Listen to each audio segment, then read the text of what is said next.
நாடு முழுவதும் ஹோலி பண்டிகை உற்சாகத்துடன் கொண்டாடப்பட்டது. டெல்லியில் மத்திய பாதுகாப்புத்துறை அமைச்சர் ராஜ்நாத் சிங்கின் இல்லத்தில் நடைபெற்ற கொண்டாட்டத்தில் அமெரிக்க வர்த்தகத்துறை அமைச்சர் கீனா கலந்து கொண்டார்.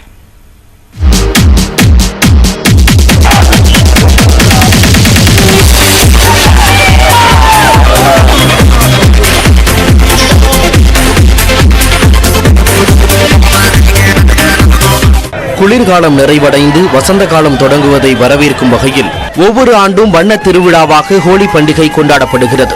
இந்த ஆண்டுக்கான விழா புதன்கிழமை கொண்டாடப்பட்டது.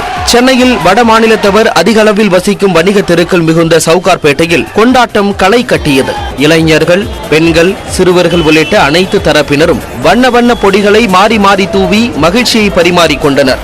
இதில் வட மாநிலத்தவர் மட்டுமன்றி தமிழ் பேசும் மக்களும் ஆர்வத்துடன் கலந்து கொண்டனர்.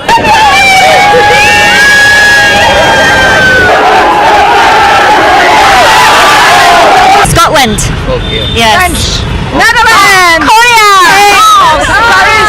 செம்ம எக்ஸ்பீரியன்ஸ், மறக்கவே முடியாது. இந்த மாதிரி ஹோலி நாங்கள் செலிப்ரேட் பண்ணதே இல்லை. சவுகார்பேட் வந்ததே கிடையாது இது வரைக்கும். அதுவும் ஹோலிக்கு இந்த டைம் வந்தே ஆகணும்ட்டு பிளான் போட்டோம். லேட் ஆயிரும்னு நினைச்சோம். ஆனா இங்க வந்து பார்த்ததுக்கு அப்புறமே தான் தெரியுது லேட்லாம் இல்லைங்க, இதுதான் அப்படின்னு இருக்கு. டெல்லியில் பாதுகாப்புத்துறை அமைச்சர் ராஜ்நாத் சிங் தனது இல்லத்தில் ஹோலி பண்டிகையை உற்சாகமுடன் கொண்டாடினார். இதில் மத்திய அமைச்சர்கள் ஜெய்சங்கர், கிரண் ரிஜிஜு, பியூஷ் கோயல், அனுராக் தாக்கூர் உள்ளிட்டோர் கலந்து கொண்டனர்.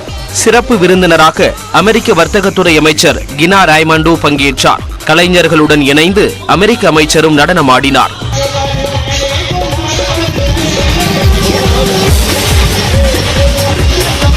மேலும் ராஜ்நாத் சிங், அமெரிக்க அமைச்சர் கினா ராய்மண்டோ ஆகியோர் ட்ரம்ஸ் வாசித்து அங்கிருந்தவர்களை உற்சாகப்படுத்தினர்.